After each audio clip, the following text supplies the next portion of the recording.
اگر آپ ہمارے چینل پر پہلی بار آئے ہیں تو ہمارے چینل کو سبسکرائب کریں اور لائک، شیئر اور کمنٹ کرنا بالکل نہ بھولیں، اور آپ ہمیں اپنے عمدہ مشورے سے بھی نواز سکتے ہیں۔ چلیے آج کی کہانی شروع کرتے ہیں۔ بادشاہ کی 60ویں سالگرہ کی آمد تھی۔ پورے ملک میں اعلان کر دیا گیا کہ بادشاہ کی سالگرہ پر عوام بڑھ چڑھ کر حصہ لیں۔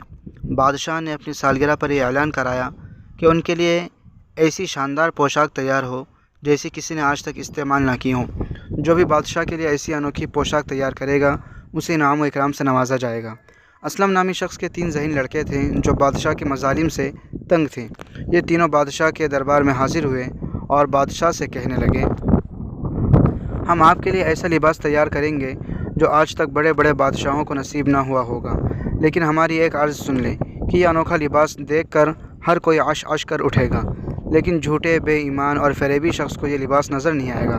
البتہ اخراجات بہت زیادہ ہوں گے کیونکہ کپڑا سونے کی تاروں سے تیار ہوگا اور لباس پر ہیرے جواہرات سے کام ہوگا۔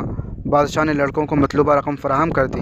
10-15 دن کے بعد بادشاہ نے اپنے سپہ سالار سے کہا وہ جا کر دیکھے کہ ان لڑکوں کا کام کہاں تک پہنچا ہے۔ سپہ سالار نے دیکھا کہ لڑکے کپڑے بننے کے انداز میں خالی ہاتھ ہلا رہے ہیں۔ سپہ سالار چونکہ ایک فریبی اور بے ایمان شخص تھا، اس لیے اس نے اپنا بھرم رکھنے کے لیے بادشاہ کو اطلاع دی کہ حضور، لڑکوں نے آپ کے لیے لاجواب پوشاک تیار کی ہیں۔ 3-4 دن بعد جھوٹے اور بے ایمان وزیر نے بھی بادشاہ کو یہی رپورٹ دی۔ بادشاہ بہت خوش تھا کہ کل شام جب وہ پوشاک پہن کر درباریوں کے ساتھ گشت کرے گا تو لوگ اسے مبارکباد دیں گے۔ اگلی صبح لڑکے بڑے بڑے خالی تھان لے کر محل میں آئے۔ بادشاہ خالی تھان دیکھ کر حیران ہوا، پھر اس کو اپنے جھوٹے اور بے ایمان وزیر کی داستانیں یاد آئیں اور لباس نہ نظر آنے کی وجہ بھی سمجھ میں آ گئی۔ اس لیے اس نے مصنوعی مسکراہٹ چہرے پر سجائے ہوئے کہا، یہ لاجواب لباس ہے۔ سب لوگ بادشاہ کو فقط ایک سرخ نیکر میں دیکھ کر قہقہ لگا رہے تھے اور بادشاہ سمجھ رہا تھا کہ اس کی پوشاک کی تعریف ہو رہی ہے۔